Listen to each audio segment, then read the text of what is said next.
Most popular courses in 2024, Part 2. 6 is Healthcare Entrepreneurship and Management. So ito naman, merong design, prototyping, testing, commercialism, and management of innovative healthcare products and services. 7 is Project Management. By year 2030, there will be 25 billion professionals that are needed for project management. So medyo malaki ang demand nito and kailangan ng mga analytical techniques for this kind of work later on. 8 is Business Finance. So dyan nagiging complex na yung mga companies ngayon and institutions. So they need people who are very well equipped to understand the financials of the company at saka syempre, yung mga business decisions will be coming from this also based on the number. Analytics and Business Intelligence offers comprehensive training sa data analysis techniques, programming powerful software tools, and deep learning and applications in the business. 10 is Product Innovation and Design Thinking. For long-term thinking, developing a product design, product positioning and branding, designing product strategy, and transforming products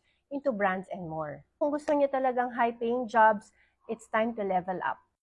Follow for more.